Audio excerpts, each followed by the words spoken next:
Sándwich urbano.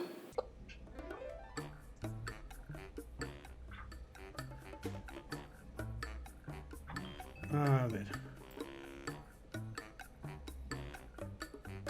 Ya. Buenas noches, buenas tardes, buenos días, del momento en el que salga la entrevista. El día de hoy vamos a tener una entrevista con una persona que ha marcado una etapa, 10 años, 10 años y hasta más en el quehacer político del país. De pronto apareció y empezó a hacer cambios, cambios y cambios y cambios y cambios. Hay muchos que están muy de acuerdo con lo que hizo y hay otros que no están de acuerdo para nada. De cualquier manera, a la presente fecha, tenemos un país que camina en base a esa marcación que se dio. Él es el expresidente Rafael Correa Delgado. Y lo que queremos hoy es hacer una entrevista en un formato rápido de preguntas, respuestas rápidas que permitan tener una visión amplia, más allá de la coyuntura, una visión amplia de quién es el entrevistado, qué pasó y cómo ve la situación a futuro. Tendremos un espacio menor para el tema coyuntural donde entenderemos pues lo que va pasando. Economista, ¿cómo está? Buenos días. ¿Cómo le va por allá por Bélgica? Bien, bien, un abrazo, arquitecto, no lo conozco, sé algo de su trayectoria y lo felicito. Después, si se puede, durante la entrevista me saca la duda porque se llama el programa El Sándwich Urbano. Y usted decía, un abrazo para Riobamba, para Chimborazo, para la patria entera. Usted decía, algunos que están a favor, otros en contra. Sí quisiera saber en contra de qué, de las escuelas, los caminos. Por un instante imagine esta pandemia sin los hospitales que construimos, sin el ECU 911, sin electricidad. Yo recibo un país con cortes de luz hasta el 2010. Imagínense la cuarentena con 12 horas sin luz. Sin internet, pusimos miles de kilómetros de fibra óptica. Entonces, es indudable que el país cambió, pero bueno, hay gente que se va a llevar por las simpatías personales. Debo ver un poco más profundamente lo que tenemos su desarrollo. Y obviamente hay gente que se va a llevar por sus intereses. Los que tuvieron hasta que pagar impuestos, los que tuvieron que respetar a sus trabajadores porque se acabó la tercerización, bueno, esa gente nunca va a estar con nosotros. Yo estoy bien, te decía, ¿no? Yo estoy bien. América es un país que admiro mucho, es uno de los países más equitativos del mundo. Aquí se paga 50% de impuestos, ¿no? De cierto salario, de más de $80,000 se paga 50%. ¿Quién paga De impuestos 50%? pero sirve común, ¿no? Hay una gran clase media. Quiero decirles una cosa, yo aquí me movilizo en bicicleta nada más. Entonces, para mí es una maravilla. Nadie me conoce o pocos me conocen. Y en bicicleta, eso de pasar de incógnito, la vida cotidiana. Te diría, en lo material sería la felicidad completa si no hubiera la destrucción de mi patria y obviamente la persecución brutal que hemos recibido, lo cual es gravísimo, ¿no? O sea, en verdad nos quita esa felicidad que deberíamos tener. Economista, ¿cuáles son estas diferencias? Para entender un poco allá, ¿cuáles son las diferencias entre el tema político, el tema territorial? Usted vive en una gran ciudad, vive en algún conjunto cerrado. Sí, ¿cómo funciona ya lo territorial en Bélgica? ¿Qué Pero me diferencias le pregunta, ve con el país? en Quito vivía en un barrio de clase media, todo el mundo conocía mi casa, era un conjunto de 4 casitas, que la compramos a crédito, la mía, y era en Monteserrín. Había ahí un lugar exclusivo que se llama Serrín del Monte, que no vas a ni entrar. Yo vivía en la parte de clase media, ¿no?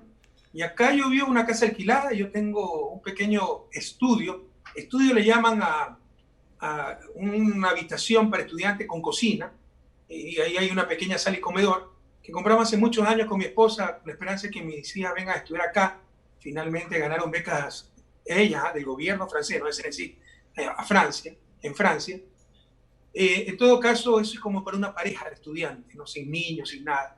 Entonces es muy pequeño para nosotros. Yo en este momento alquilo una casa en un barrio de clase media, además prácticamente toda Bélgica es clase media, ¿no? Claro, hay barrios también exclusivos, con mansiones, pero la Y gran más o mayoría menos, para entender, vive condiciones, lo cual es el secreto de la felicidad. Vivir entre semejantes, ¿no? Que sin esas diferencias groseras, insultantes. Yo ni siquiera tengo carro, no hubiera tenido plata para comprarlo. No me dio mal económicamente, he tenido trabajo, pero todo se ha ido en abogado. Pero hago todo en bicicleta, mi esposa trabaja, es profesora para completar el presupuesto, y mi hijo se me acaba de graduar de una escuela pública, que acá son muy buenas, pero escuela pública, eso es lo que debemos buscar en Ecuador, que todos vayan a escuela pública, y que encuentren una educación pública de excelente calidad. Ok, a nivel de país, a nivel de Ecuador, ¿qué significó su gobierno? Y sobre todo a mí me interesa, porque usted en sus entrevistas ha comentado mucho el tema nacional, pero ¿qué significó su gobierno para las provincias del interior? Para Esmeraldas, para Sucumbíos, para Chimborazo, porque hay cosas que aquí faltan y que muchos les dijimos, o sea, esto por qué no se hizo, ¿no? Le pongo un ejemplo claro para nosotros como Chimborazo, ver que se hacen carreteras por todo lado, pero Chimborazo, Riobamba específicamente, conectada con vías de 2 carriles al norte, sur, este y oeste, siendo que está justo le cruza la Panamericana. O sea, ¿qué pasó ahí? ¿Qué significó? ¿Qué faltó? Primero yo te puedo nombrar 10 veces más cosas que faltan. En 10 años no es que puedas hacer todo, pero hicimos mucho. Y mira cómo cambiaron los estándares, ¿no? Porque recuerda, John, cómo era antes. Antes le reclamaban a los gobiernos, oiga, ¿por qué no hizo algo? A nosotros nos reclaman, oiga, ¿por qué no hicieron todo? Y está muy bien, pero no nos debemos engañar, porque perdemos noción del tiempo, decimos, esto no hicieron todo, no sirven, votemos por lo que no hacen nada y nos regalan por ahí. Mira, yo te pongo un ejemplo. Alfredo Palacio, en una fiesta de Riobamba, ofreció $1.000.000 y dio el cheque con la demagogia que se utilizaba antes, ¿no? En la ceremonia, qué sé yo, ha de haber sido cantonización de Riobamba, y dio $1.000.000, fue fiesta en la ciudad. Nosotros invertimos $1.000.000.000 en Chimborazo. Y sí, faltó el tramo Ambato-Riobamba de la Panamericana. Eso es lo que la gente no entiende también, cómo uno trata de luchar contra el centralismo. Créeme que yo insistía, oiga, ¿por qué no hacemos Ambato-Riobamba? No, que el estudio, que el promedio de vehículos por día nos justifica, no me vengan con esos cuentos, no me va a decir que la carretera entre dos tan importantes ciudades como Ambato y Riobamba no necesita ser ampliada. Pero créeme que luchar contra la burocracia quiteña no es fácil, peor para un costeño. Pero no te... Y yo era un presidente duro, ¿eh? Me decían autoridades, pero tienen manera de decir, de cumplir incumpliendo. Sí, sí, presidente, y te meten el proyecto en un cajón y no te lo mueven nunca. Te traté de moverlo, al final ya empezó a ampliarse, pero ya perdimos demasiado tiempo. Por eso ese tramo Ambato-Riobamba, dejamos todo listo para que se amplíe, debe estarlo haciendo el gobierno nacional actual, ¿no? En todo caso, faltó mucho, pero sin lugar a dudas, tú eres un profesional altamente calificado. Ahí están todos los estudios internacionales, ¿no? Banco Mundial nos subió de un país de renta, baja renta media. El Programa de Naciones Unidas nos pasó de un país de desarrollo humano, medio desarrollo humano alto. El Boston Consulting Group privado, la principal consultora empresarial del planeta, nos puso como el país que de lejos mejor había aprovechado el boom petrolero. La UNESCO nos puso como el sistema educativo latinoamericano que más avanzaba. El Foro Económico Mundial, en su índice de competitividad, nos puso como el segundo país con mejor infraestructura de Latinoamérica y el segundo con mejores carreteras. El primero con carreteras de Chile. Y sigo insistiendo. Infraestructura más, perdóname. Sí, y sigo insistiendo. O sea, a nivel nacional, el desarrollo vial fue... Yo no eludo responsabilidad. Fuimos los campeones regionales de reducción de la pobreza y desigualdad en todos los sentidos. Desigualdad social, inequidad, ¿no? Ricos, pobres, pero también desigualdad de género, también desigualdad regional. Sin embargo, falta mucho para recuperar el tiempo perdido. Por ejemplo, Amazonía era la provincia con mayor incidencia de la pobreza y es la provincia, la región donde hace más de 4 décadas sale riqueza nacional. Entonces avanzamos mucho en Amazonía, ¿no? Pero no es que recuperamos todo el tiempo, eso había que continuar. Lo mismo te puedo decir en provincias como la Sierra Central, como tú has dicho, la provincia fronteriza, que también se transformaron, ¿eh? Riobamba, Chimborazo se hizo mucha obra, Tungurahua, Bolívar, Cotopaxi y Esmeralda. Esmeralda se transformó con la Revolución Ciudadana. Pero, sin embargo, no dejo de marcar, es para mí, no lo entiendo, ¿no? Panamericana, conexión Austro, Sierra Centro, Sierra Norte, es un tramo que va desde Cuenca hasta Ambato, no se hizo. O sea, y me queda esa picazón. Tú eres profesional, eres planificador urbano, no siempre se requiere vía de 4 carriles, pero sí se requiere una mejor vía. Y no se intervino a tiempo Ambato-Riobamba. Créeme, no es por quedar bien con Riobamba. O sea, yo quiero mucho, me jugarán por las obras, por lo que hice en el país. Pero ¿cómo insistía? Y no sé por qué que no querían hacerlo en el ministerio. Además, recuerden el Ministerio de Obras Públicas que encontramos. Era un desastre. no había estudios, no había nada. Entonces, para realizar eso pasan años. Bueno, yo Avanzamos sí mucho, creo, pero sí dejamos lista la ampliación, los estudios, financiamiento, todo. Y creo que iniciada, si mal no recuerdo. yo sí creo que también hay intereses locales que se contraponen y que no permiten que se generen ciertas carreteras y ciertos procesos de desarrollo. Ok, ¿qué fue lo mejor logrado y qué faltó en el gobierno a nivel nacional? La autocrítica. Uno, faltó muchísimo. Oye, es que la gente se No olvida de como dónde venimos. país, no como, sino como Estado. ¿Qué faltó? Hay el tema de obra, por ejemplo, la contratación pública. No, la contratación pública se dio un nuevo sistema de contratación pública. Sin embargo, sí trajo problemas. O sea, no existe la contratación o sea, la contratación abierta. Hay muchos contratos que fueron asignados a dedo. A eso quiero ir. No, estás equivocado en eso. El nuevo sistema de contratación pública, ¿no? El SERCO, se convirtió enseguida en el segundo mejor de América Latina y ahora es el mejor de América Latina. Las subastas inversas, tú las veías en línea. Si el Ministerio de Agricultura necesitaba comprar 25 camionetas, precio referencial $1.000.000, 900.000, 850.000, 800.000, ganaba el de 750.000. Antes del sistema de compras públicas, el promedio de los contratos era superior al precio referencial. Es decir, si el precio referencial era 1.000.000, ganaba una oferta de 1.200.000. Luego, siempre fue inferior. Ahorramos centenas de millones de dólares. Lo que pasa es que en estado de emergencia, la mala fe siempre va a tener espacio para levantar suspicacias, ¿no? Pero si tienes un terremoto, no puedes dedicarte 6 meses a contratar. Tienes que contratar en 3 días. Declaras emergencia.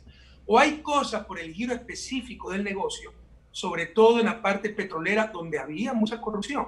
Nosotros limpiamos. Recuerda que yo tuve que declarar en emergencia Petroecuador. La memoria es frágil. Tuve que meter a la Marina, ¿se acuerdan o no? Por la corrupción que había. Limpiamos mucho, pero quedaron corruptos.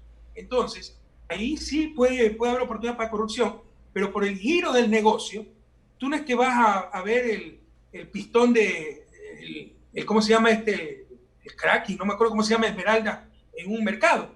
No, solo hay un proveedor y tienes que comprarle ese proveedor, o una hidroeléctrica, sus turbinas. Entonces, por el giro del negocio, ahí no es susceptible de haber concursos y hay que tener mucho cuidado en esas cosas. Pero el sistema de compras públicas transparentó 3 cosas. Transparentó muchísimo las compras públicas. Ahorró mucha plata al Estado, centenas de millones de dólares que no se contabilizan, pero que hay ese ahorro y sobre todo abrió oportunidades, porque antes la poca compra pública, inversiones que había, era para una rosca.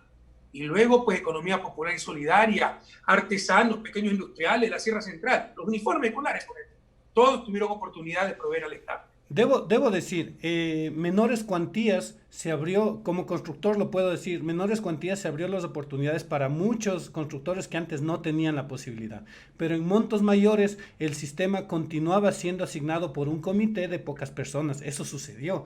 Sí, y la subasta inversa, yo sí creo, como constructor y como portavoz de los constructores, debo decir que la subasta inversa, si bien le ahorró al Estado, perjudicó muchas veces la calidad y las ganancias justas de los constructores. Esto estoy hablando en la construcción. En otros temas ya es otra cosa. Hacer la pausa. Primero, está reconociendo que hubo oportunidad. Yo ni sabía que tú eras constructora. Y por favor, dile al público que ni siquiera nos hemos conocido. Estuve leyendo, como me gusta prepararme para la entrevista, quién era. Estoy sorprendido por tu currículum, pero ni nos hemos conocido.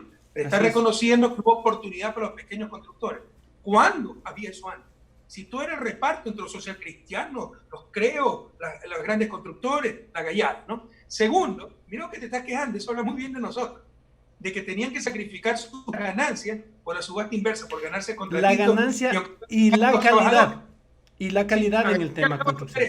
Pero eso es ahorro para el Estado. Y sí, puede ser, no es sistema perfecto. Si se ve solo el precio, puede ser que gane una oferta más barata, pero de menor calidad. Pero dile pues eso a Contraloría. Porque si tú coges el del precio, hay 3 precios, el alto, el medio y el bajo, y escoges el intermedio porque es mejor calidad, te meten tremenda glosa, dicen la dos, te meten indicio de responsabilidad y todo el mundo aplaude porque compró más caro. Porque por supuesto.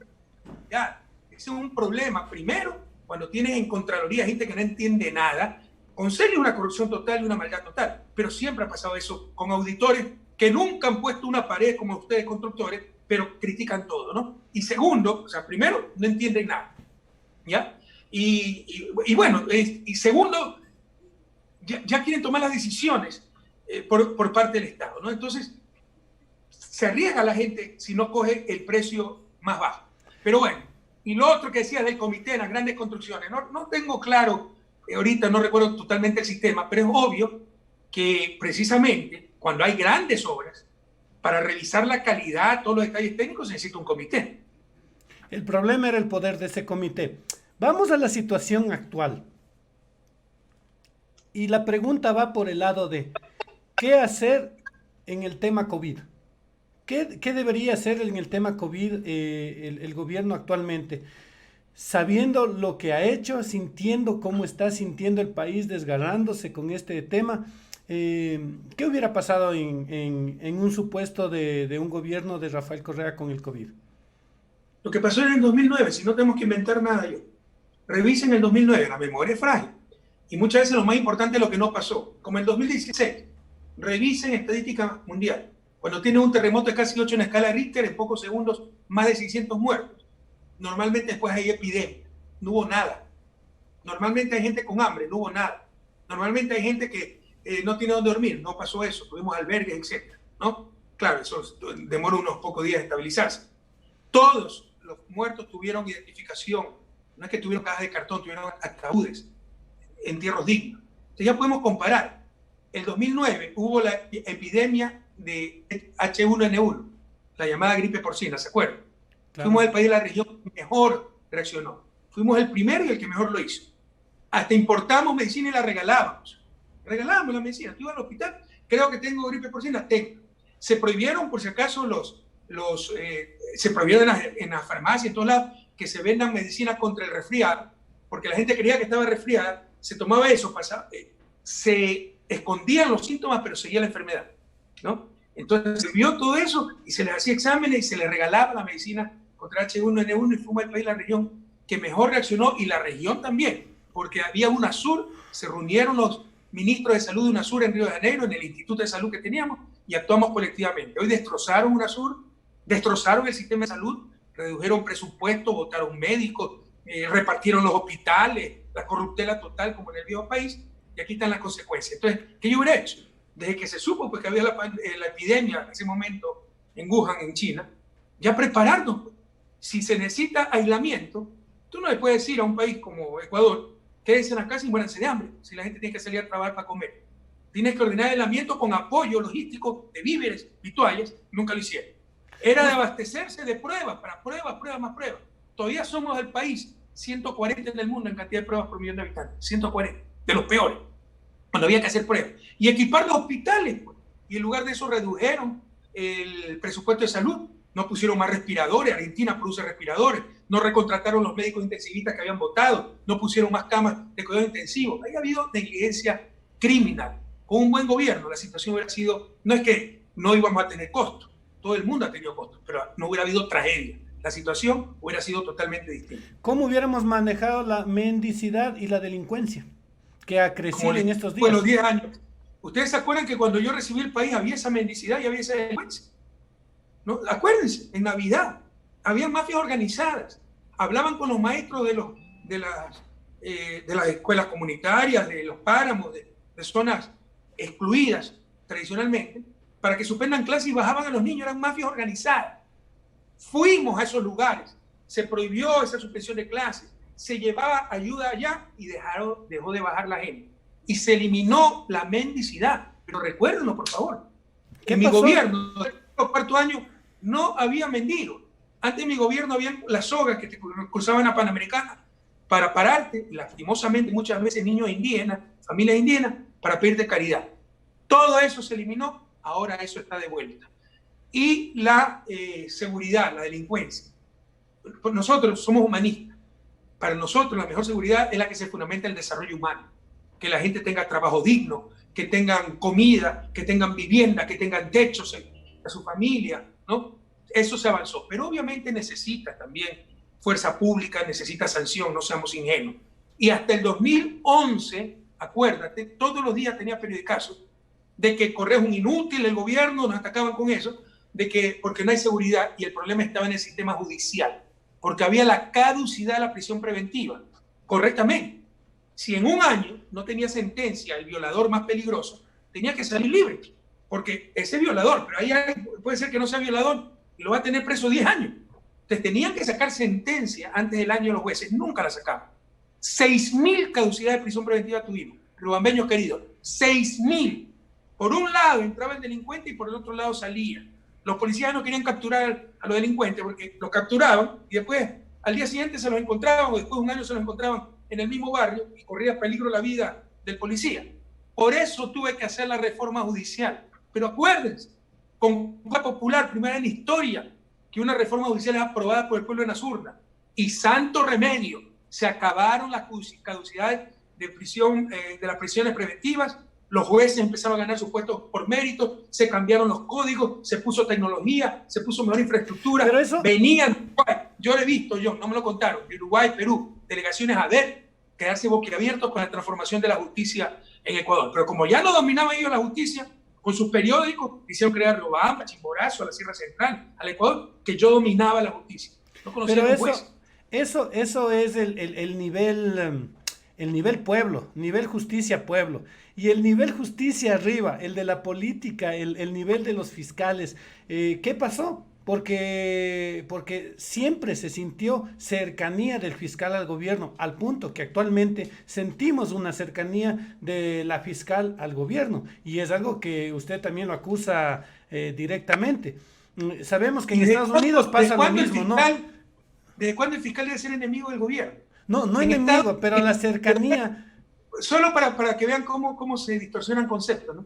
En Estados Unidos, el fiscal lo propone el presidente, lo aprueba el Senado. Pero sabemos que allá también no es una cosa perfecta.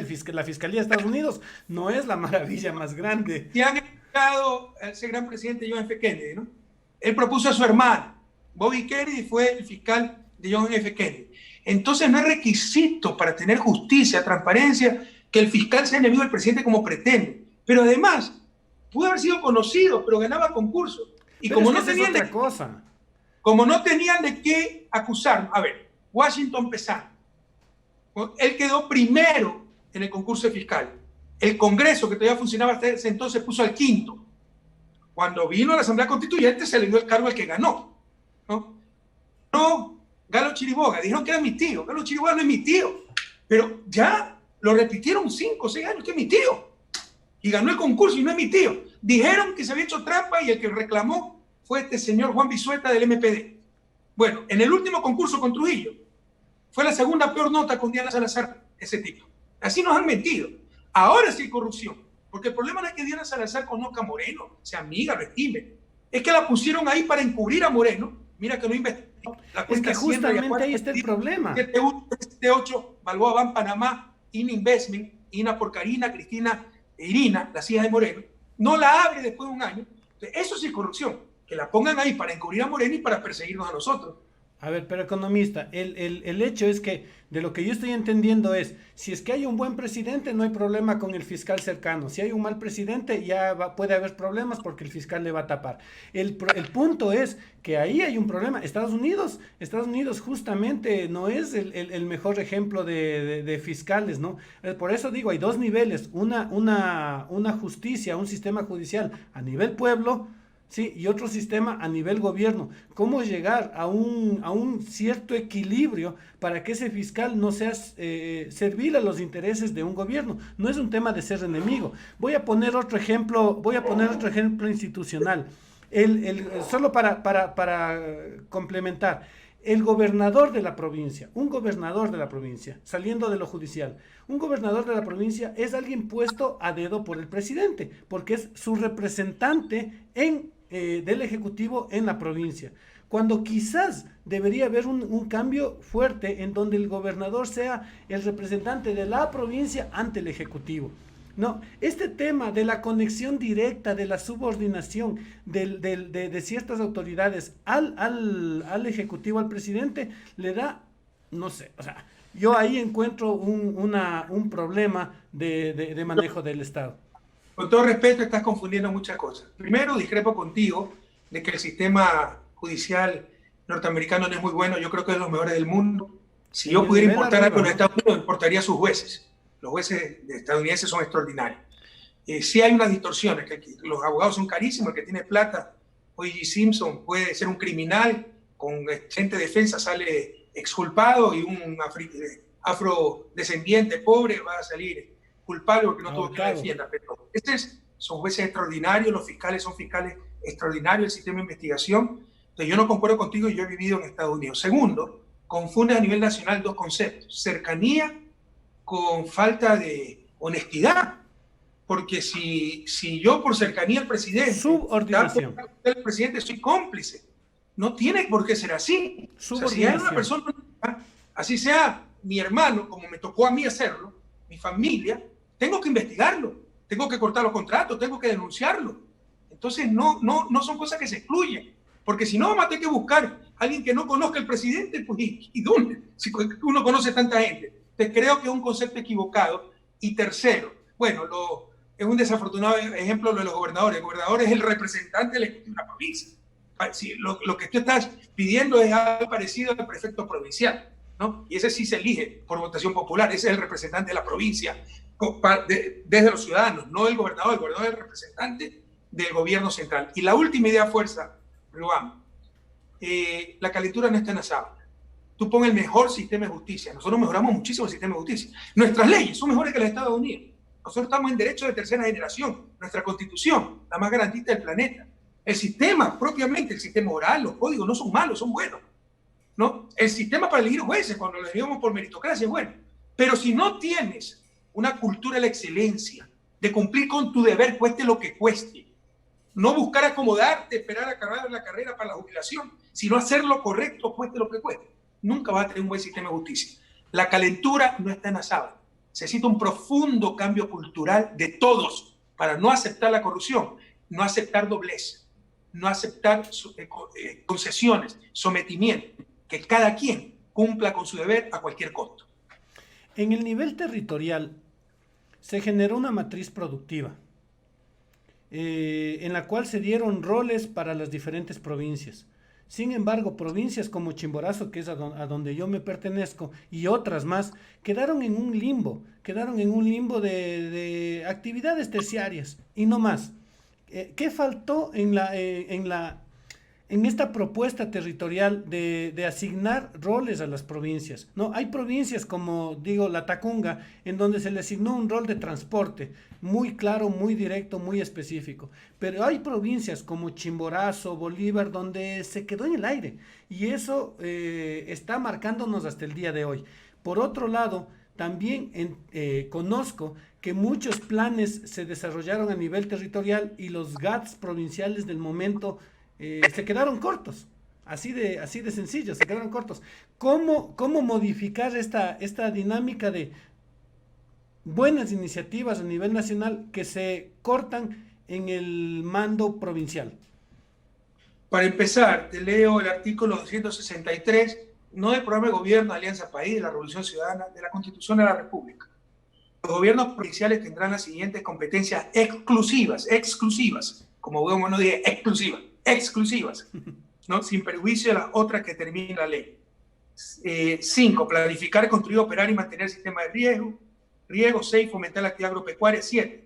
Fomentar las actividades productivas provinciales. El desarrollo productivo de la provincia no es responsabilidad del gobierno central, pero como decía mi madre, ningún comedido sale con la bendición de Dios.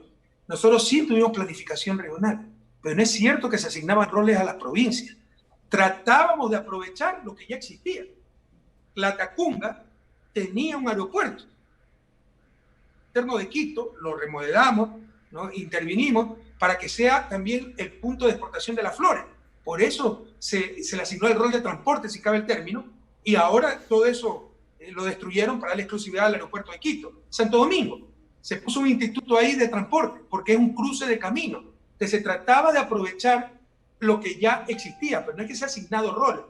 También me va a decir las demás provincias, usted le asignó el rol del ferrocarril a Chimborazo, porque la principal estación del ferrocarril después de Quito está, bueno, Quito, Guayaquil y Riobamba, la mitad del camino. De las 32, 33 comunidades que se beneficiaban con el ferrocarril, la mayoría son de Riobamba. Tratamos de aprovechar lo que ya existía, pero jamás parando otras cosas, pues mientras más se produzca mejor, mientras más industria haya mejor, pero eso también es labor, o incluso es solo labor, de acuerdo a la Constitución, ¿no? Del gobierno provincial. Ok, yo en esta parte me quedaría, como sabe, yo trabajo en el tema territorial, me quedaría 3 horas hablando de eso, pero no hay cómo. Así es que sigo pasando a otros temas. Una pausa, Sí. pero es importantísimo. Pero más allá de la macro y micro planificación que teníamos, que todos lo destrozaron, desaparecieron Semplata, Secretaría de Planificación. ¿Ya? Debe tener en cuenta el pueblo ecuatoriano que uno de los principales problemas es el mal desarrollo urbano del Ecuador. Tú eres especialista en esto. Te necesitamos de esos especialistas. Necesitamos que eso se discuta. Por ejemplo, en Ecuador, no es que tú pones los lotes con servicio, agua potable, alcantarillado, energía, y luego construyes las casas. No, invaden.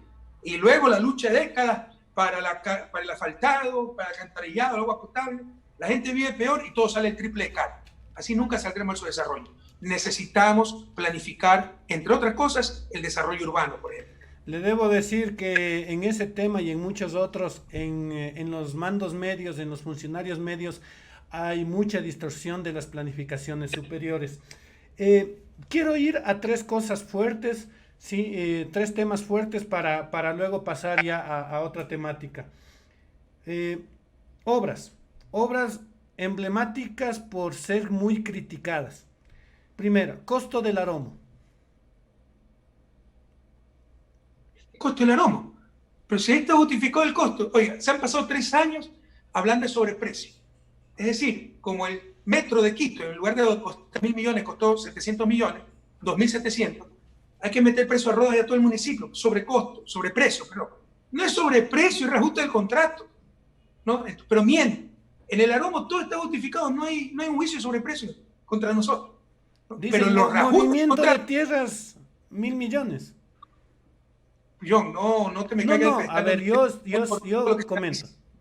En el aromo, y por aquí tengo la estadística, pero te la mando si quieres después, se invirtieron 1.100, 1.200 millones con impuestos, que para nosotros mismos 1.300, de los cuales solo 300 es la compactación del terreno, es la compactación más grande de la historia del Ecuador, y no es para poner un kiosco de venta de sándwiches, es para poner una refinería. Entonces debe ser recontra fuerte eso. Pero además se construyó un acueducto para que la refinería futura tenga agua, pero mientras tanto ese acueducto da agua a 5, tontos no son, da agua a 5 cantones de la provincia de Manabí. Pero además se hizo toda la ingeniería del detalle, tú eres técnico, tú eres arquitecto. Cuando tú haces un proyecto, una casa de $100.000, ¿cuánto cobra el arquitecto? Sí, claro, cobrará un 3%. Porcentual. Un 3%. Un 3%. Entonces, como ya no costó 100.000, sino 103.000, sobreprecio se lo robaron, ¿dónde están los $3.000? O suponte que decidí no hacer la casa. Todavía, porque no tengo plata. Pero ya tengo el diseño, el plano y me costó $3.000. Pero no hay nada. ¡Ladrón! Te robaste $3.000 y no has hecho nada. Esa es la tontería que están diciendo. Se han invertido $600 millones en ingeniería de detalle, en licencia, porque utiliza procesos petroquímicos para lo cual debe tener licencia, como comprar un software, Word, Excel, necesitas pagar para poder utilizarlo. Eso ya está. Entonces era la ruta crítica. Teníamos que conseguir el financista para empezar a construir la refinería. Todo lo paró este gobierno. ¿Sabes por qué lo paró? Por si acaso, Rubambeño, por Asense, de los 550.000 barriles diarios que producimos, solo refinamos 160.000. Ni siquiera para el consumo local de gasolina, importamos gasolina. Una refinería nueva es una necesidad clamorosa. ¿Por qué dijeron que no se les requería refinería? Porque no la querían en Manabí, no la querían pública.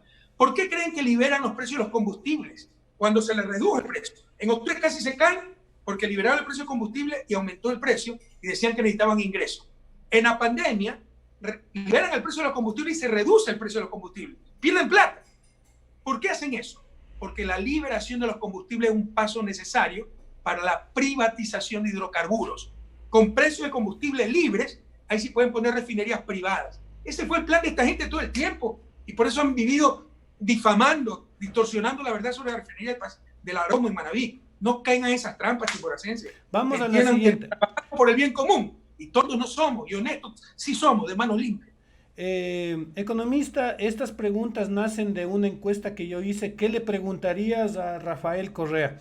¿No? Y de ahí nace una buena parte de esta entrevista. Permíteme yo, pero Sí. hagamos la pausa. Pero eso te demuestra cómo la gente se ha dejado desinformar, y por supuesto no es culpa de la gente, 3 años por una prensa que solo ha querido manipular.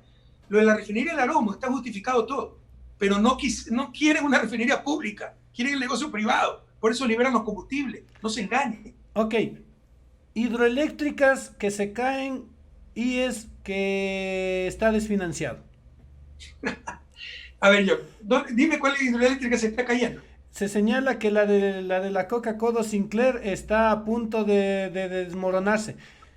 Yo no quiero yo responder. Igualito hace 3 años y estaba a punto de explotar la refinería de Esmeralda. ¿Por qué? Porque la quieren privatizar, no se engañen. ¿Qué obra tan complicada como Coca-Cola? Si tú eres constructor, ¿qué obra complicada no tiene filtraciones? Se las corrigen. Pero decir que por eso se va a derrumbar el edificio es una locura, pues. Anda a ver todos los problemas que tuvo Paute. Paute tuvo problemas por décadas. Derrumbes, hubo que revertir túneles, sedimentación. Se iban resolviendo los problemas. No hay hidroeléctrica en el mundo, creo que no tengo un problema ahora de esa magnitud. Tú eres constructor, corrígeme si estoy equivocado.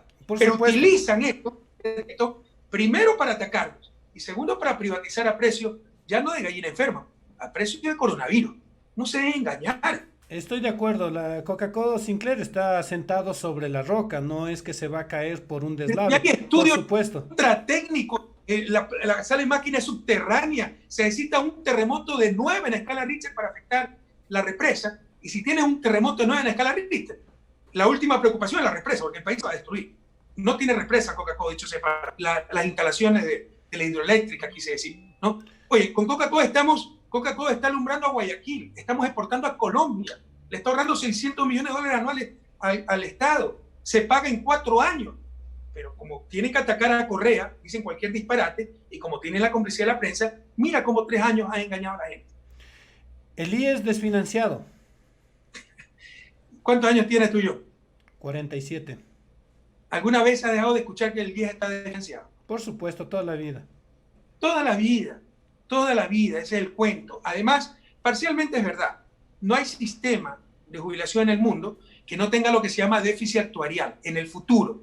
¿Por qué? Porque la población mundial va envejeciendo. Entonces, en estos momentos hay más jóvenes que viejos, hay más los que aportan, 7 que aportan, un jubilado. En el futuro puede haber 5-1, 4-1. En Bélgica es un problema muy grave. La población es muy vieja. Entonces se desfinancian en el tiempo los sistemas de jubilación. Habrá que ir haciendo ajustes. Pero no por eso me va a decir que está quebrado. ¿Cómo puede estar quebrado un sistema donde se triplicó pues, el número de afiliados? Y aportantes, ¿no? Más de 1 millón de afiliados nuevos tuvimos. En verdad, sin nada más de casa y eso, no tengo en la cabeza memoria, pero habrá pasado 1 millón a 2,5 millones, algo así.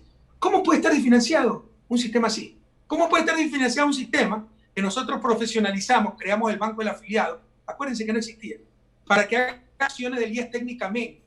Antes había un comité tripartito donde el MPD se llevaba la parte de salud para hacer negocios con la medicina, poner a todos sus militantes en los hospitales, quebrar los hospitales.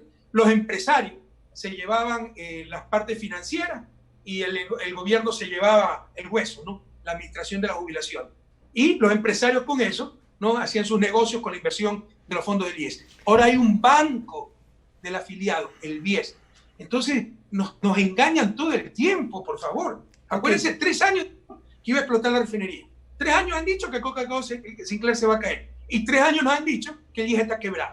Ok, vamos a algo muy puntual de ayer y anteayer. Se ha renegociado la deuda, se ha pagado la deuda y ahora se ha bajado los intereses, se han pagado los bonos y se han bajado los intereses y los acreedores externos confían en el Ecuador y ya van a disminuir el monto del interés. Ese es el mensaje que se dio el día de ayer en redes respecto al manejo de este gobierno de la deuda. ¿Qué más van a decir? Bueno, renegociar la deuda es necesario. Ahora, tienes estrategia. Como la de nosotros en 2008, no pagamos y retiramos los bonos del mercado del 30%. Ahora que estaban destrozados el precio de los bonos, estos señores pagaron y que los acreedores confían en Ecuador. Ojalá el pueblo ecuatoriano confiara en su gobierno. Eso es democracia, no que los acreedores confíen en el gobierno, ¿no? Han tenido una reducción pequeña, sí han reducido tasa de interés, pero en buena hora, o sea, ya es un paso adelante.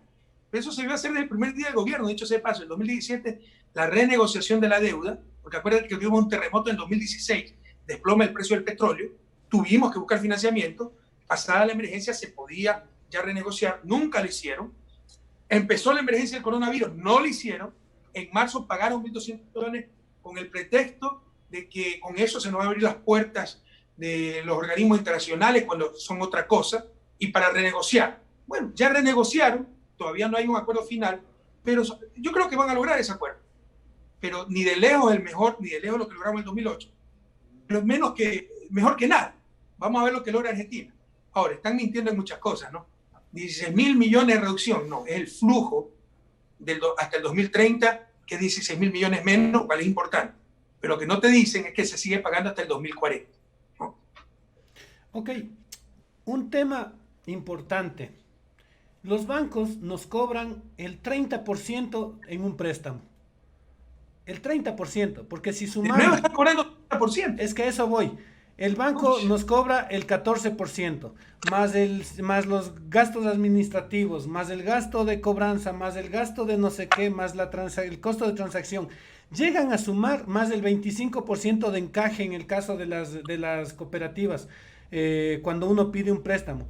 El pueblo, el ciudadano común y corriente, llega a tener costos de hasta el 30% del préstamo. Y esto no es de ahora, esto es desde hace rato con los bancos. ¿Qué pasó? Los bancos son tan poderosos que no hay cómo tocarles en sus intereses ni un poquito. El tema del dinero electrónico, una cosa que hubiera quizás solucionado en parte el contagio a través del dinero, se cayó, así de simple, por la fuerza que tienen los banqueros. ¿Qué pasó en el gobierno de Rafael Correa que no se les pudo regular o sí se les reguló? ¿Qué pasó con los bancos? ¿Y qué Pero sigue por pasando? supuesto que se reguló, ya te voy a dar algunos ejemplos Pero se históricos. seguía pagando el 30% de intereses. No, así O se bajaron sea, las tasas de interés, de vamos a hablar de costo cifras. del Pero préstamo, por ¿no? lo último, dinero electrónico que se cayó. No, digamos la verdad. Fue una mentira de los bancos instrumentalizada con los medios de comunicación, que son de los banqueros, de la Amazonas de Fielega, diciendo que con eso nos queríamos bajar la dolarización. Acuérdate de todo eso, que era un dinero paralelo, hasta que lo obtuvieron ellos y no lo desarrollaron, porque les daña su negocio, porque la gente ya tiene que ir menos al banco si tiene billetera electrónica. Y mira cómo ya Europa está recomendando que el dinero, primero, implementar el dinero electrónico, y segundo, que lo maneje el Banco Central, que es lo que nosotros decíamos. El tiempo siempre nos da la razón. Pero no es que se cayó, pues lo tumbaron los medios de comunicación, y no nos engañemos, los que nos están escuchando. ¿Cuántos de ustedes se opusieron al dinero electrónico porque creyeron la mentira en los medios de comunicación? Que era para sacarnos la dolarización, era para hacer más eficiente la dolarización. El dinero da vuelta con mayor velocidad, ¿no? Ya no tienen que ir al banco, al cajero a cada rato, ya no les cobran comisión de eso. De eso quería dar claro. Sobre los banqueros, nosotros los recontra-regulamos. Son cambios históricos, únicos en el mundo. La constitución que prohíba a los bancos tener medios de comunicación, pues. Claro, ahora se rompe la ley. Con Fidel Egas estuvimos en un juicio que con sus poderosos abogados lo demoró hasta que salió el gobierno y luego lo anularon. ¿Por qué? Porque fingió la venta de la Amazonas. Formalmente, Fidel Egas no es propietario de la Amazonas. Tiene un testaferro que se llama Sebastián Corral, que es el gerente de la Amazonas. Verdadero dueño de Fidel Egas. Eso está prohibido por la Constitución. Rompimos la espina dorsal del poder en Ecuador. Banqueros más medios de comunicación. Así fue como nos llevaron a la crisis 99. Cuando yo llegué al gobierno, de los 7 canales nacionales, 5 pertenecían a banqueros. Teleamazonas, Canal TC Televisión, Gamavisión de los Isaías. Entonces, si tú querías regular tasas de interés, tenía una campaña brutal, pues todos los noticieros corren un imbécil y son unos ladrones y el socialismo del siglo XXI y que te quieren poner como Venezuela. Entonces, no es sano para una sociedad que el poder mediático esté mezclado con el poder económico, porque dejan de informar para defender el imperio económico. Eso lo rompimos con la Constitución. Se regularon tasas de interés, se bajaron. Okay. Entonces encontramos tasas de interés en dólares. Sí, tú tenías razón, 25, 30. Pero es que no se puede hacer todo tampoco. Y es palo porque boga, palo porque no boga. Ahorita me está reclamando porque no bajamos más las tasas de interés.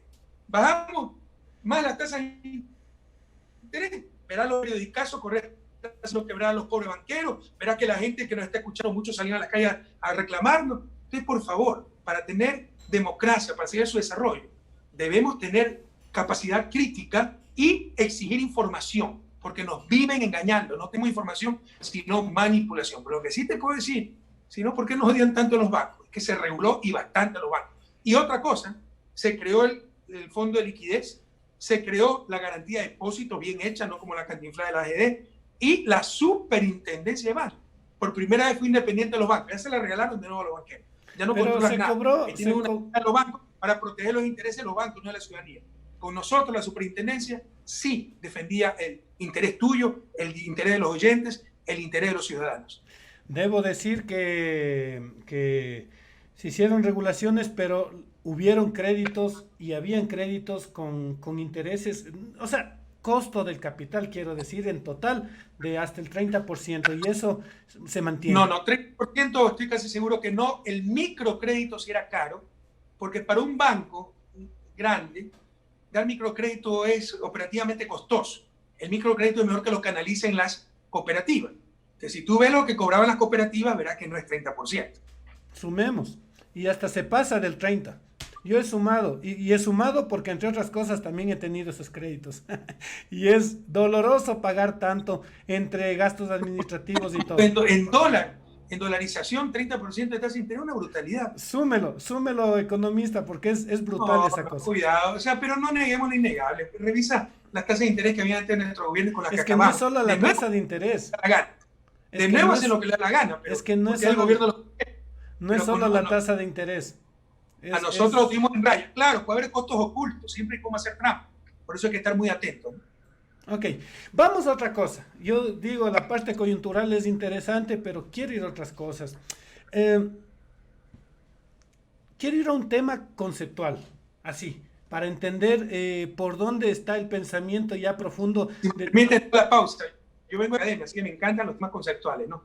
Y ese es el problema. Nos ahogamos y agotamos en la coyuntura y no hablamos de los conceptos, no vemos a largo plazo. Así es. Así que es bueno que haya esta clase de entrevistas, ¿no? ¿Liberalismo o socialismo? Justicia. Y mucho más cerca de la justicia está el socialismo. El problema del liberalismo, la ideología liberal, es cómo entiende ciertos conceptos. Para ellos libertad, para los neoliberales, los nuevos liberales, libertad es no intervención. Que el pez gordo se coma el pez pequeño, el pez grande el pez pequeño. Que el luchador de 200 kilos sin árbitro pelea contra el de 50 kilos. Que tú de 6 años compita contra Ben Johnson, ¿no? O contra el campeón de 100. Entonces, la libertad para ellos es la no intervención. Para el socialismo, la libertad es la no dominación. Que nadie te domine. Y para eso necesitas oportunidades, igualdad de oportunidades, acceso a educación, acceso a salud, ¿no? Acceso a un trabajo digno para que puedas ser libre, ahí sí, de elegir la vida que quieras. Y para eso se necesita acción colectiva e intervención del Estado. Ahí tiene la diferencia, una diferencia entre el liberalismo y socialismo moderno, que no niega el mercado. Otra cosa es someter vida, personas y la propia sociedad al mercado. Y otro principio fundamental, ser humano sobre capital. Para el liberalismo, primero el capital. Pago deuda externa porque no me puedo atrasar, pero sí me puedo atrasar en sueldo de maestro. ¿Se dan cuenta?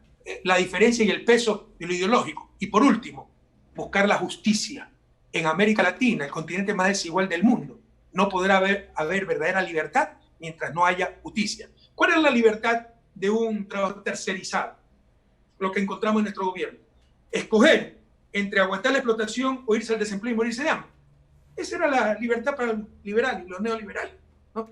Entonces, no hay libertad, verdadera libertad, sin justicia. ¿Ahorro o endeudamiento?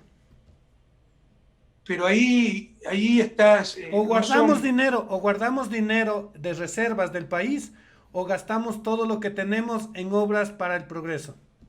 No son conceptos excluyentes, ¿no? De hecho, la deuda, supongo que te refieres a deuda externa, es ahorro externo.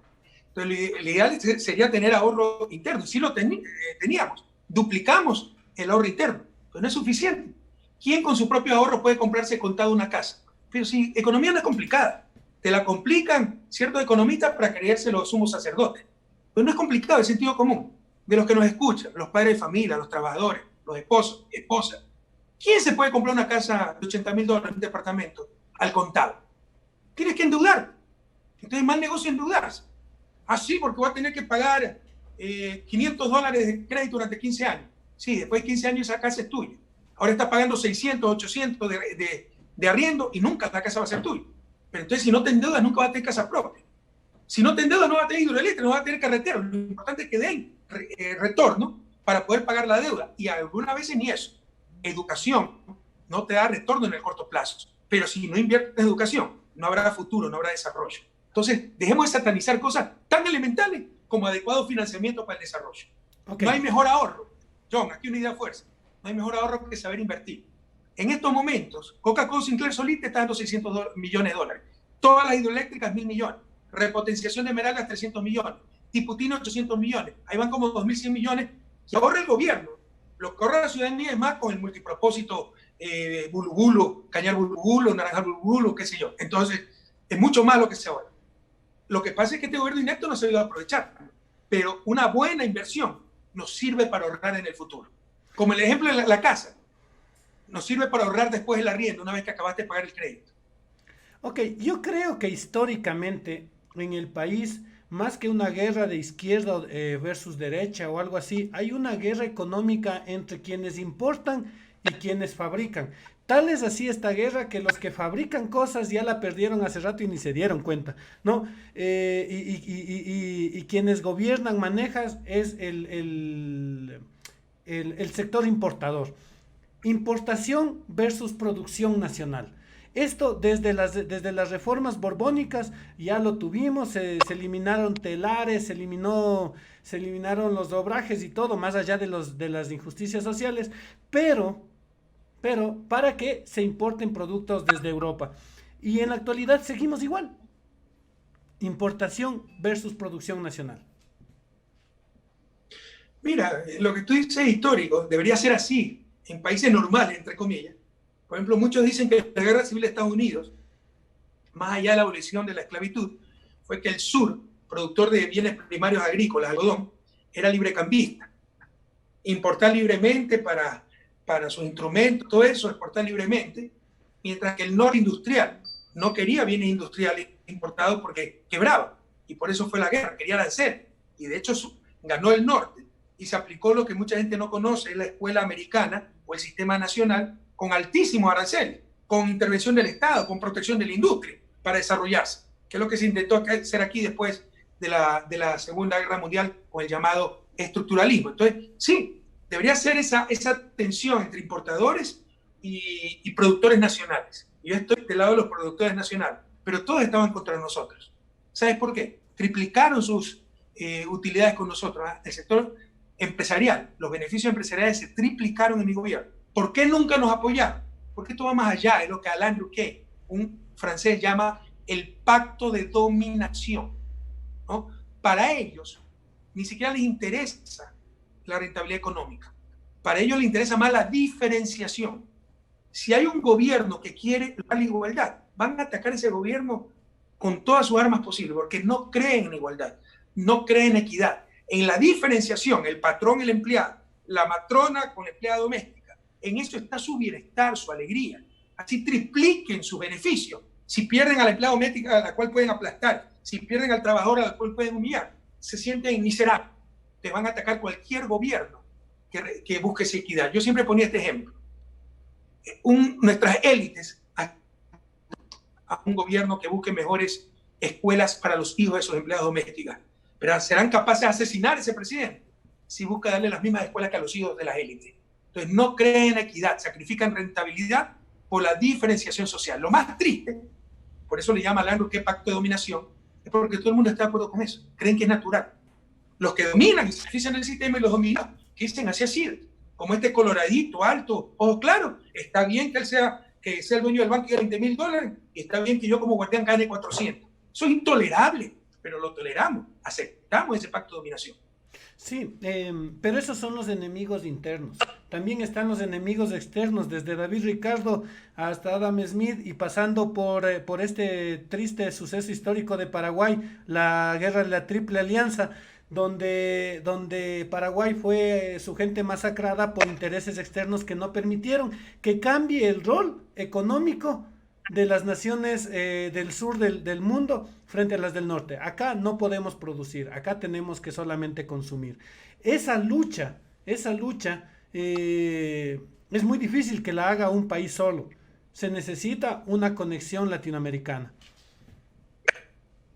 Es la integración, la mejor manera de enfrentar lo que tú llamas, lo que tú estás refiriéndote a la injusta división internacional del trabajo, que existe, que toma nuevas formas. Después de la independencia, y la independencia fue financiada por Inglaterra, porque era rival de España, e Inglaterra, que ya empezaba su proceso de industrialización, Inglaterra empezó en el siglo XVIII, con la industria textil, necesitaba materia prima para esa industria textil, entonces le convenía ayudar a la independencia de los países latinoamericanos que se especialicen en materias primas, ¿no? Y ellos pues procesaban esas materias primas. Y empieza o continúa, porque siempre existió, la injusta distribución internacional del trabajo, que hoy tiene nuevas formas. ¿Cuáles son esas nuevas formas? Ellos producen conocimiento que nosotros tenemos que pagar o no, ni siquiera tenemos acceso. Si utilizas una patente extranjera hasta te meten preso, ¿ya? Mientras que ellos respiran el aire puro de la Amazonía, nos pagan 20 centavos. Entonces, mientras ellos producen conocimiento, que nosotros tenemos que adquirir muy caro, y un conocimiento es un bien que se llama público. Es decir, si tú consumes conocimiento, no impide que el otro lo utilice también. Si yo utilizo un software, Word, tú lo puedes utilizar y no pasa nada. Entonces es de consumo colectivo, no desaparece a medida que se lo consume. Y lo puede consumir uno o mil, no hay rivalidad en el consumo, ¿no? Y como es de libre acceso en principio, yo puedo copiar el software, te meten pues, institucionalmente a atacarse para que no lo copien. Okay. Pero por el contrario, el medio ambiente sí se destruye. Pero como lo producen los países del sur, ahí ni siquiera firman Kioto, ahí ni siquiera cumplen lo de la COP21, ahí no les interesa nada para seguir ellos contaminando el planeta y que se lo purifique la selva amazónica. Y si nosotros queremos extraer el petróleo para que nuestros niños no se nos mueran de dengue, ahí está el criminal Correa, y Costilla, ¿no? Y somos cómplices de la nueva e injusta división internacional de trabajo. Dicho esto, que no lo niego, y sí, lo he denunciado, y por si acaso es un poco mi especialidad todo esto, desarrollo, yo creo que se ha sobreestimado también el impacto de eso. Creo que, más que eso, soy más preciso, creo que lo utilizamos como justificación de nuestro fracaso. El principal problema está al interior. No hemos tomar medidas adecuadas, acción colectiva, buena política para salir de su desarrollo. Ok, libertad o control estatal. Pero es que no son conceptos excluyentes, se los presenta. Entonces, aquí no hay libertad. Tú sabes el control que hay aquí. Mira, te doy una anécdota. Cuando yo era estudiante, la Gran Plaza de Bruselas es la más hermosa de Europa, preciosa. Estaba en la Gran Plaza. Y fue un grupo de Hare Krishna, a la Gran Plaza. Los detuvo la policía porque no tenían permiso. Entonces no hay libertad. Entonces no son cosas excluyentes, una cosa de organización, la disciplina, es la libertad dentro de las leyes establecidas. El problema en América Latina es que todo el mundo quiere hacer lo que le dé la gana contra la ley. Así nunca saldremos de su desarrollo, ¿no? Te confundimos disciplina, Estado de Derecho, organización con atentado a la libertad. Anda, hay un tema... Empieza a haber una gran distorsión. Disfrazan ese control del Estado por control del sector privado, lo cual es gravísimo. Muchas de las cosas ahora las controla el sector privado. Un banco te puede quitar una cuenta porque le da la gana. No te tiene que dar ninguna explicación. Te dice, usted es políticamente expuesto y te lo quita. Entonces, ese control es legítimo si es el Estado, porque se supone que es la representación institucionalizada de la sociedad. Y aquí ese control lo pueden ejercer empresas privadas. Eso sí es grave. Una cosa que queda como, que generalmente se le entiende como algo superficial y no como lo que es la visión hacia el futuro de la humanidad, el arte y la cultura. ¿Cómo enfocarle, cómo trabajaron ustedes en el arte y la cultura? ¿Cómo lo mira usted el arte y la cultura en el país? Todo el mundo habla para su lado, ¿no? Entonces, los floricultores creían que la república empezaba y terminaba en la floricultura, los maestros que la república empezaba y terminaba en la educación, y eso ya tiene más razón de ser. Yo les doy gran parte de la razón, en eso estoy de acuerdo, pero bueno, cada quien ve su sector. Los artistas y gestores culturales creían que el país empezaba y terminaba en el arte y la cultura. Y como decía Mafalda, cuando una vez Mafalda discutiendo con Susanita dice, Mafalda dice, ¿cómo quisiera tener dinero para tener arte y cultura? Y la otra dice, y Susanita dice, ¿cómo quisiera tener dinero para tener vestidos? Y Mafalda dice, ¡qué materialista! No hables tonterías. Bueno, intenta salir a la calle sin vestido y mira lo que pasa. Sal sin arte y cultura y no pasa nada. Y le pega Mafalda a Susanita y dice después, qué pena pegarle a alguien que tiene la razón. Entonces hay escala de necesidades. ¿Okay? Arte y cultura es extremadamente importante la realización del ser humano, pero primero es tener vida. Y todavía tenemos hambre. Todavía tenemos patología de la miseria. Se nos muere gente por dengue. Patología de la miseria en el siglo XXI es producto de agua potable, alcantarillado. Entonces, entendamos que tenemos recursos escasos y que hay que ver el bien común. Esa es la labor del estadista. Pero el arte y cultura... que en nuestro caso, todo debe contribuir al desarrollo ya materialmente. Por eso, ¿qué es lo que intentamos nosotros? ¿Cuál fue nuestra visión? Desarrollar lo que se llama la industria cultural. Claro, es la realización del ser humano. Saca lo mejor del ser humano, una industria sin humo, pero puede producir puestos de trabajo, puede producir ingresos. ¿A qué se llama la industria cultural? En Argentina es tremendamente importante, creo que es el 11% del PIB, las editoriales. En Estados Unidos, un poco distorsionado, pero el cine, Hollywood, ¿okay? Otras formas de arte, artes vivas, danza, música, pero que generen algo también. Pero mucha gente espera, no, yo soy artista, soy actor cultural, el Estado me debe mantener. Tampoco es así. Todos debemos tener visión del Estado, todos debemos tratar de contribuir para el bien común, para salir adelante, entendiendo que los recursos son escasos y que hay prioridades. No solo de pan vive el hombre. Y el tema hace un momento usted señalaba que uno de los grandes retos del Ecuador, de Latinoamérica, es el cambio cultural. Y el cambio cultural, para poder cambiar las actitudes, nace del desarrollo del arte y la cultura. Un desarrollo que no es solamente productivo y que sí es importante porque realmente genera esa otra visión de humanidad, esa otra visión de vida, de familia, inclusive. A través del arte y la cultura uno puede inculcar valores como la menor violencia intrafamiliar, como el tema de la honestidad, ¿no? que son por donde se escapan muchísimos recursos. Yo sí creo en el arte y la cultura como algo importante para el país, realmente importante. Yo no he dicho lo contrario, una de las revoluciones nuestra cultural y avanzamos mucho, pero hagamos la pausa. Hay varias acepciones de cultura. Tú te estás refiriendo a la cultura y yo me referí también. Ahora último te referiste como expresión de belleza, ¿no? Eso es lo que yo llamaba industria cultural, ¿no? Que esa expresión de belleza sirva para generar puestos de trabajo, por ingresos. Y es lo que intentamos hacer con la Universidad de las Artes, profesionalizando el sector del arte y la cultura, teniendo mejores productores de cine para producir, para desarrollar la parte fílmica, profesionales en literatura para tener mejor nivel de literatura, como lo tiene Colombia, por ejemplo. Tiene extraordinarios literatos, empezando obviamente por el extinto Gabriel García Márquez, no, por el fallecido Gabriel García Márquez. Tiene formación profesional de músicos para desarrollar la parte de orquesta, música, discos, etc. Pero no son cosas excluyentes y tenemos que ser lo más eficientes, pragmáticos posibles, si no, es insostenible. Tú puedes declarar todos los derechos que quieras. Productividad, no hay generación de ingresos, no lo vas a poder sostener en el tiempo. Hay que ser coherente. Hicimos el Teatro Benjamín Carrión, inauguramos creamos el Festival de Artes Vivas para ese impulso a la industria cultural. Incluso el Festival del Hornado, Campeonato Mundial del Hornado, Campeonato Mundial de Encebollado, se llama Cultura Gastronómica, que Perú la tiene tremendamente desarrollada. Y aquí esto no lo entendieron y todo eliminado porque era obra de Correa. Estamos hablando de cultura en su acepción de expresión de belleza, arte y cultura, ¿no? Okay. Tú te referiste a la cultura como las costumbres, hábitos, valores, visiones transmitidas socialmente. Esa es otra concepción de cultura.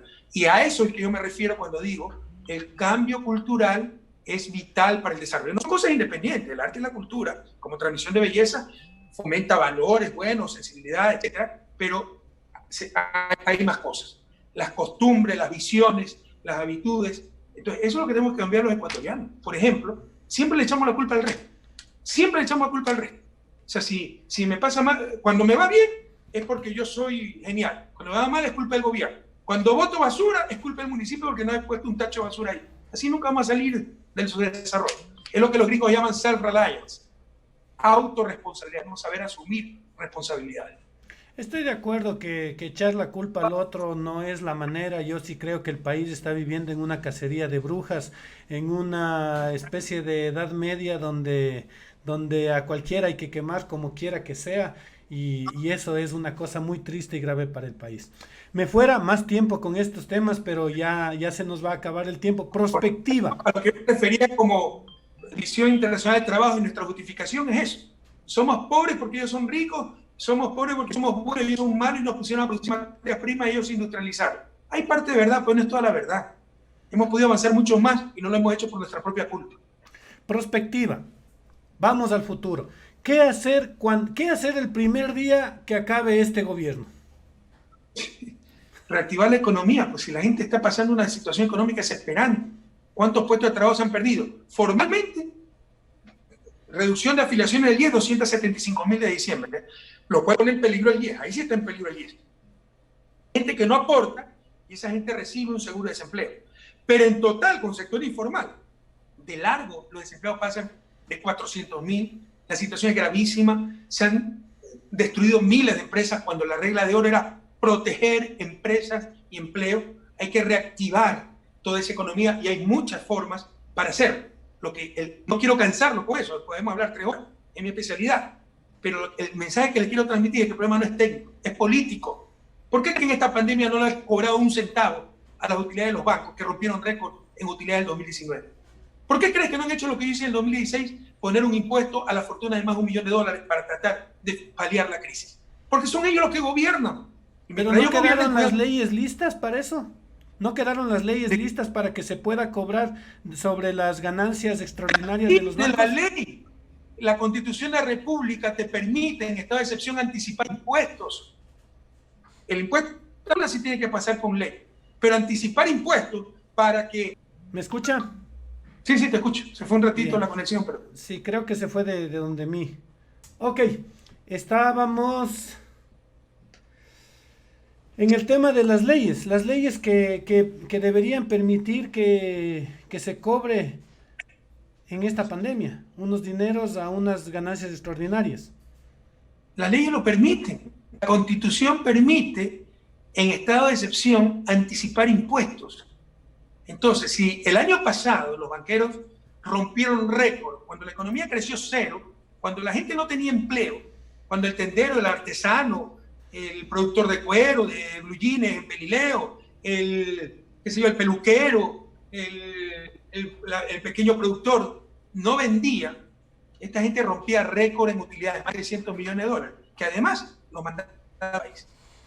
Ahora se le van a reducir las utilidades, pero van a tener utilidades. ¿Tú crees que en esta tragedia nacional, 20.000 muertos, 400.000 desempleados, empresas quebradas, alguien puede declarar utilidad? Entonces, la Constitución permite anticipar impuestos y hacer que esas utilidades sirvan para financiar a las empresas con problemas. Pero ¿qué pasa? Son los banqueros los que están rompiendo récord de utilidad. Son los grandes empresarios y esos son los que gobiernan. Las políticas económicas son reflejo de... Queremos política económica para recuperar el empleo, proteger empresas, proteger la producción nacional, empezar a generar ingresos nuevamente, vivir mejor. Tenemos que vencerlo en las próximas elecciones. Si no, seguirán nuevamente la pregunta o insistencia en la pregunta: ¿qué hacer cuando acabe este gobierno?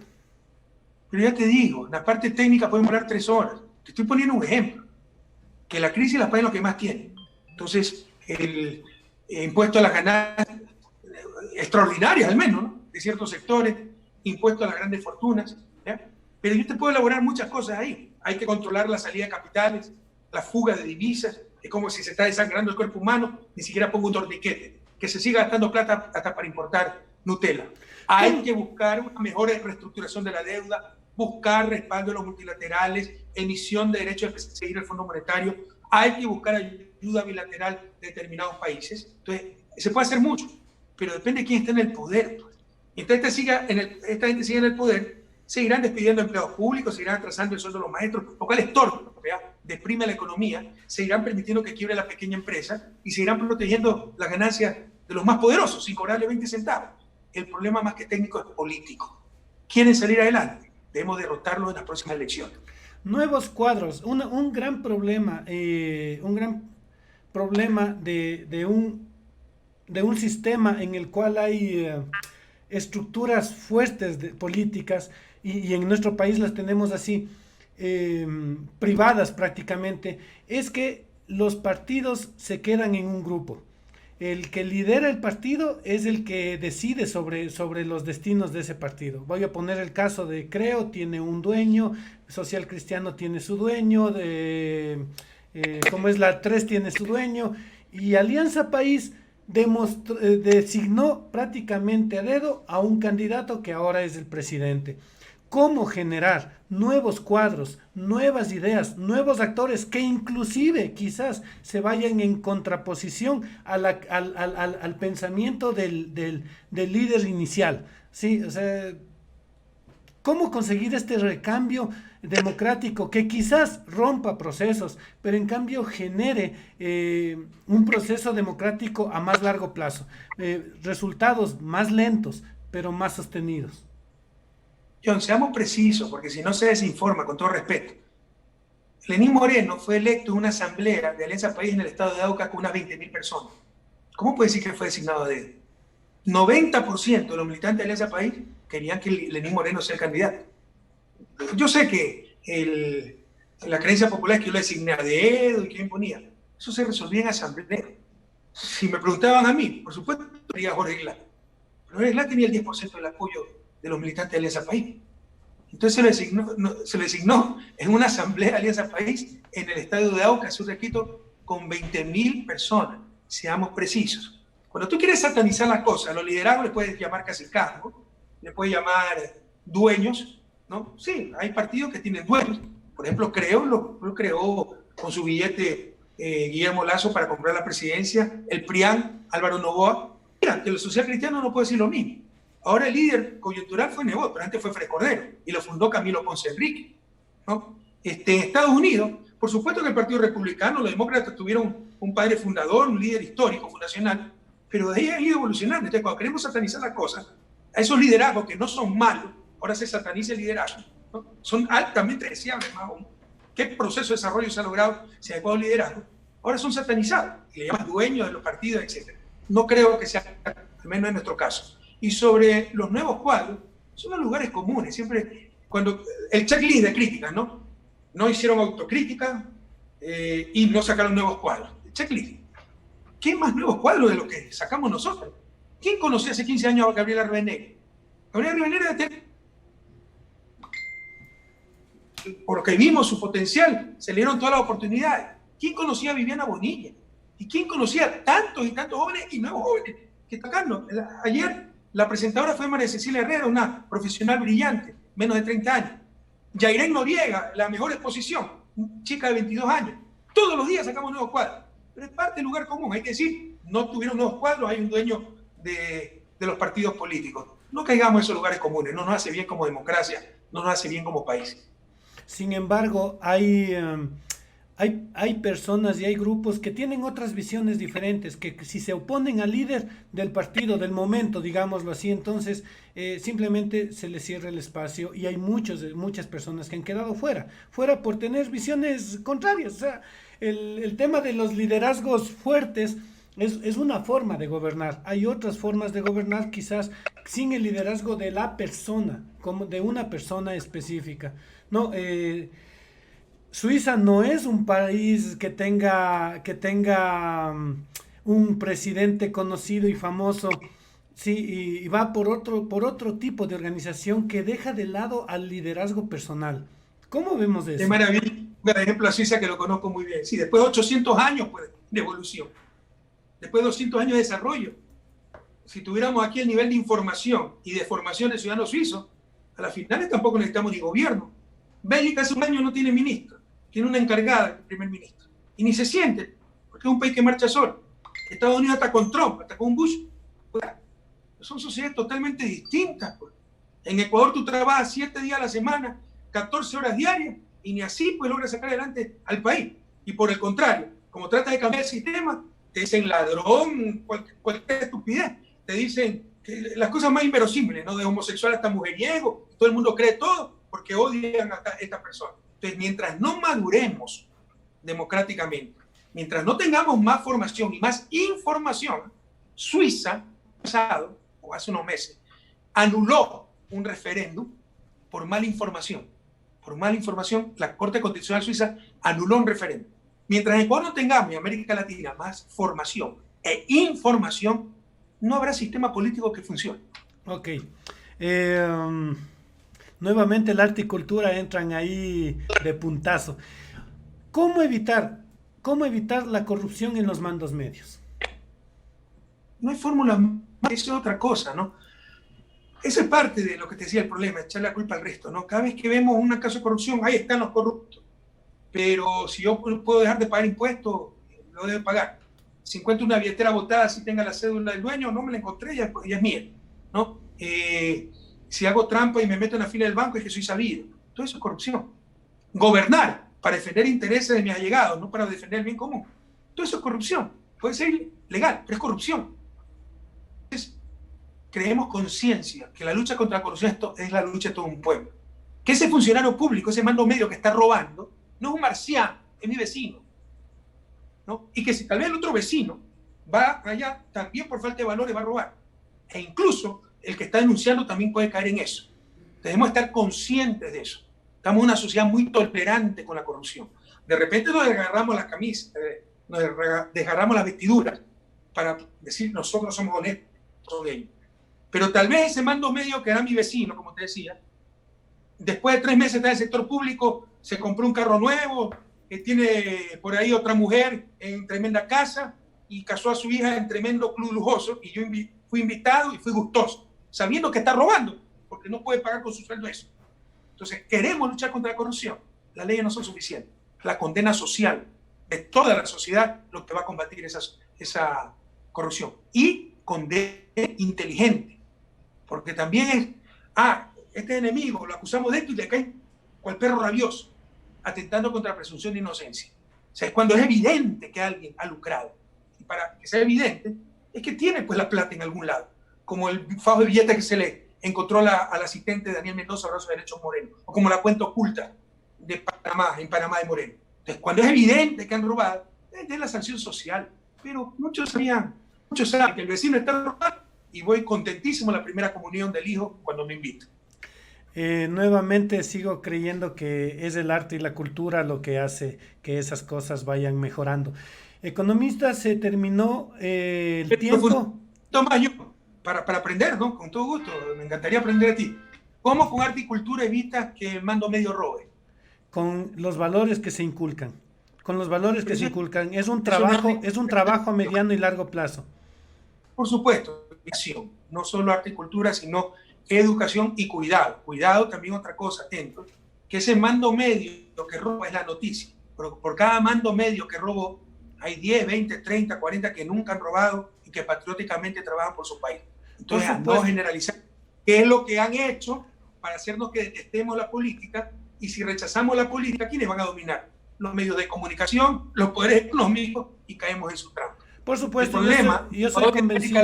La política es la mala política.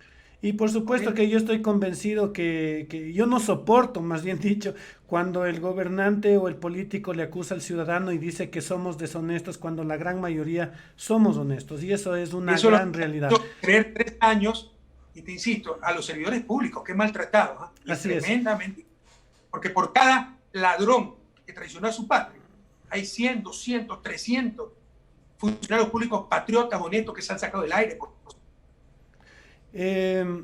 Yo le agradezco por el tiempo brindado en esta entrevista. Un mensaje final corto y contundente, economista, para cerrar la entrevista. Siempre muchas gracias. Esperanza. Siempre un mensaje de esperanza. No quiero engañar. Esta es la peor emergencia de la historia y nos ha tomado con el peor gobierno de la historia. Lo que sembraron 3 años están cocinando y lloramos lágrimas de sangre. No hay gobierno. Y ahí están las consecuencias. Pero hay luz al final del túnel. Si nos unimos, si recuperamos el país en las próximas elecciones. No se equivoque. El problema es político más que técnico. Hay que recuperar, hay que derrotarlo en las urnas, recuperar la patria. Ya salimos adelante en el 2007, salimos adelante en el 2016 con terremotos, caída el precio del petróleo, todas las cosas nos cayeron. Saldremos adelante en el 2021. Cuídense, cuiden su familia, la pandemia no ha pasado. y a no perder la esperanza, sobre todo los jóvenes. Juntos saldremos adelante. Muchas gracias, economista. Escúchanos, El Sándwich Urbano, Radio Mundial 96.1 FM.